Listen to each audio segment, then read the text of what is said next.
You are now listening to 15 Minutes of Fame Radio. Let's go! I'm multitasking today. All right, man, 15 Minutes of Fame. I got the King of New York.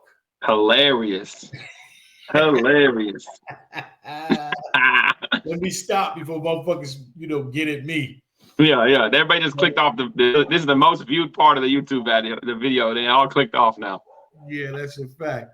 Hold on, let me volume was kind of high. Okay. What's good, brother? Blessed, man. Back home, so I'm excited. Tiring weekend. Yesterday or today? I got back last night. Yep. Okay. Last night. Nice. Yep. First off, is this your first time in New York, battling on a big stage in New York? Yep, first time on the big stage. Yeah. So everything else I've done in New York has been iBattle. So they've all been kind of Staten Island, small venues. So right. Yep. Shout out to iBattle. Definitely. Shout out to Lex over there, iBattle. Yep. Yeah, man, Chrome 23, man, an anniversary card. I think it was a first for everything for you. Yeah, it was. It really was. The first big stage in New York. First time on Chrome 23. First white guy on Chrome 23. Yeah. Always throw the race card in there with you, right? You got to. I believe I was the first white guy on Queen of the Ring when I battled K Profit. Wow. And so yeah. But yeah, no, so a lot of firsts, but a great time. Remy Ma, whole Chrome 23 staff, everybody just fantastic. Treated me great, and just a really enjoyable weekend, man. Happy for you, man. Proud of you, man. Good shit. Thank you. I know you saw my first time I ever did predictions ever in my life. I know you saw that, didn't you? No, I didn't. You did it for Chrome 23? Huh? You did it for this event or what? Yeah, I did it when I interviewed Remy Ma and I had you losing.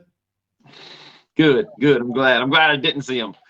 But it was nothing as far as you not being good. Right. I just thought Vixen would have been a lot more hungrier, after the loss to Jazz, because people say you lost to Big K, but you didn't think that. I think Vixen thought she lost to Jazz. You know what I mean? So I thought it would have made her a lot more hungrier to do this. But she was fire, man. I haven't seen the whole battles yet. I mean, in Canada and came home to real life shit. But the clips I've seen from both of y'all looked like it was a dope ass battle though. Yeah. She came prepared. She had, lots of material. She performed, was up there moving around on the stage, delivering her material, so yeah, she definitely was equipped to attempt to get the job done. I just think that really the interview that she did a couple weeks before the battle, and then I seen Let's Talk Battle Rap post it, and it was outperforming A-Ward is the easy part. I do that easily, is what she said. And then she was it's some of the other stuff that we might be, equal on or whatever, And then I think when we had the face-off, you heard me say, I even brought it up in the face-off. And then she was like, you outperformed me, And I was just like, listen, let me explain to you what a performance is, So then I had a little bit of chip on she kind of irritated me with that, saying that. I'm like, okay. I was like, wait a minute, hold on. People think A-Ward doesn't perform? Okay, this is a good opportunity to show y'all what's up, And the clips that you saw, you see the performance, Incredible. Thank you, man. Thank you. Incredible. The Crown Vic bar, crazy. Yeah. And then you went and sat down. Was that planned or was it? I didn't know what kind of venue it was, and I didn't know where the cameras would be. And so when I got up there on stage for the coin toss stuff, I noticed that Ruin Your Day had the cameras and they were kind of down looking up at you. So I was like, oh, if I go sit right here, then I'll kind of still be in the camera's view. You know what I mean? And I was like, okay. I was like, and then I just had to in my head, just kind of pace it out because I didn't know when I was going to sit down. Was I going to sit down at the beginning of it and do the whole part while I was sitting down, or was I just going to casually walk? So it just kind of came to me a little bit as it was happening, But one thing I love doing is going back and just watching all the different reactions of every different person on the video, whenever your bar hits. It's so much fun, So you see Mook just walk off the stage before the punchline. He knew where it was going. He was like, yeah, it's really dope. Incredible. Now that's fire because we do that sometimes at Restore Order when we're watching a whack bar. We'll look, to see different people reaction to. Yeah. For you to look back and see how people was reacting to your shit is fire. Yeah. Fire. You celebrate Black History up to the 14th. Yeah. Woo, no. And I was just trying to make sure, I got great sparring partners and stuff. So I was trying to make sure everything was done in good taste. You know what I mean? With attacking Vixen in some of those mixed angles and different things. And I think that I did. I think I did them in great taste with good entertainment and wittiness and stuff like that. So I love the fact those bars hit the way they did. And that's what I was going to ask you. How many females you battled? She was my third. So K Profit, QB, Black Diamond, and then now Vixen. Okay, and no disrespect to K Profit and QB, but they're like, how else can I say it? They're lesbians, right? So it's like you're a Christian guy. You had to battle them. Now I know it was probably easier battling them than it is to battle Vixen. Can I say that? Is that accurate? In a sense, yeah, because I also am very in tune with the visual and the of what things look like.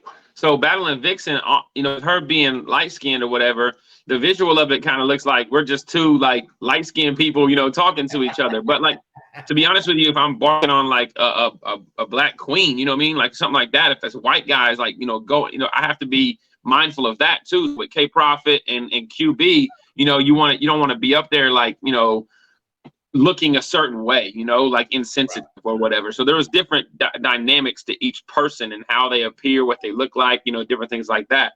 Because one thing I never want to do is be insensitive to anything. But with Vixen, yeah, with her just being as of right now, she's one of the top, female battlers in the world. I would argue that she's probably consistently a top 5 female battler in the world, over the last few years. She's a former Woman of the Year, and then, she's been on a big stage in New York before. She was coming off the Jazz battle. So to me, I'm thinking, she's going to correct anything that she felt like she didn't do right against Jazz, So I did feel like, attacking her was going to be a different dynamic to it. And let me make this clear. I hope there's I don't want there to be any misconstruing. I said what I said about K Profit and QB because they are what we consider AGs. They're aggressive females. They're not Vixen is an aggressive female in battle rap and shit, but you know what I mean? So I think I just stepped in some shit and I can't clean it up. So hopefully nobody takes offense to what I said, how I said it. Hold on one second because the volume went down on your on you. I can barely hear you now. You could barely hear me? Okay, hold on. Let me see something. Yeah, let me. How about now? Is that a little better? Yeah, that's a little better. Okay. All right. Yeah, but you're right. Yeah, I hope I cleaned it up, man, because No, definitely. And I didn't. Yeah. So Vixen's a total different. She's a total different. Type of female battler. Than those two, and those two were pretty similar. In the preparation for those two. But yeah. So, but and then her talent level and her polarizing. She's she's got an aura to her. She's got a great fan base that is really and she's from the Midwest. That's the other thing. It's tough, man. I'm all about Midwest battle rap, and supporting, so having to go in there and do what I did, to a fellow Midwesterner, it's tough. Facts. And the big talk too is that what you're doing. Wait, let me go back to this. Great event too. Chrome 23 turned out to be a great event. I've seen the building was packed. How was that for you? It was packed. I mean, you battled on Max Out, so it's not like you haven't been in that front of that big of a crowd. That was New York, and that's different, right? Yeah, Max Out was a bigger. They had a balcony and different things like that. The venue was bigger, but I mean, this was a packed out crowd. Like basically, what the venue held, that's what was there. There was no room to be moving around. Like everything was just wall to wall, really. And so you had that energy, and then you just have. I mean, you're in New York. It's totally different. Like I'm looking over, like there's Fat Joe, there's Joe Budden, there's Papoose, there's Benny the Butcher, there's NFL players, there's NBA players. there's all of the battle rappers, you know, Mook, Lux, T-Rex, you know, Suge, Twerk, all of these people are here, you know, like it's a lot different than the Max Out crowd, where the Max Out crowd was, it was a lot of fans and there was battle rappers, but they were never, you know, it just had a different feel to it being in New York, you know what I mean? Right. And so I was curious as to myself because, man, I don't get nervous a whole lot performing. I feel like, you know, I'm kind of a natural born entertainer or whatever, but there's been a handful of times where I've got on the stage and been like, all right, don't F this up. You know what I mean? And it wasn't like that, man. Somebody came up to me in the crowd.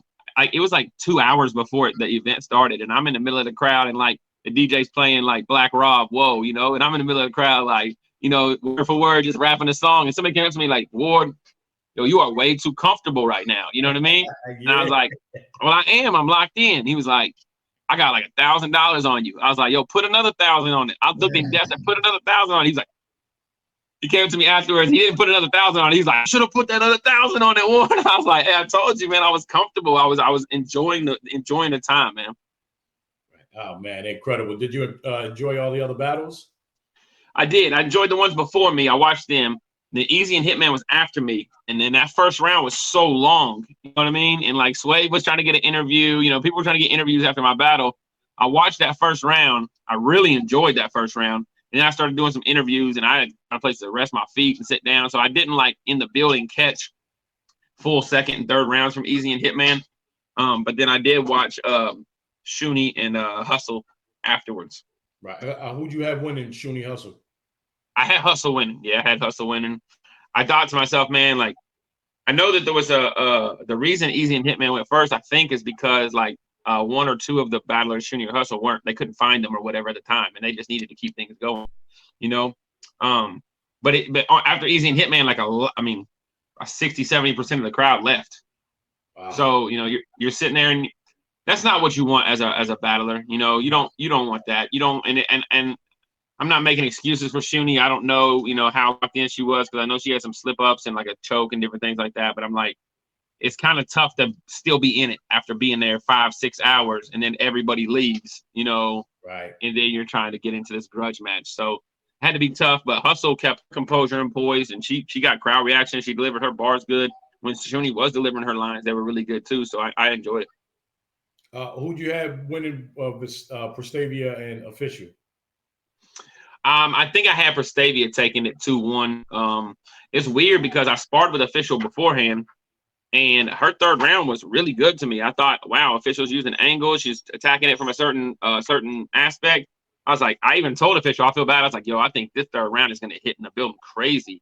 She's like, really? You think so? Yeah. And then it kind of fell flat. Like, and I think that, like the crowd kind of wasn't reacting to what she was saying or whatever. So I was like, oh man. So I'm not a big crowd reaction person, obviously, because if I was a crowd reaction person, I would have been like, yeah, Big K smoked me, you know. So I'm definitely gonna go back and watch it on camera. But Prestavia was up there, you know, really, really performing, punching, and doing a lot, you know. And I think I had her edge in Official. All the judges gave it to C3 for the tournament. Did you too? Yeah, she was up there floating. I think one of the things, like, you know, a lot of people are saying, like, I had performance of the night. A lot of people are talking about Easy to Block Captain, you know, beating Hitman Holla. Listen, C3 just won $25,000 in, like, the first ever, you know, all-female tournament, you know, and her performance was really, really good. I don't want that to get slept on at all, you know. I definitely think that people should be talking about how good C3 was up there. Caution was poised. Caution didn't get rattled, even though she was, I think, clearly losing after 2 rounds. You know what I mean? The third round was close. Wouldn't be mad if somebody edged it to Caution. Coffin?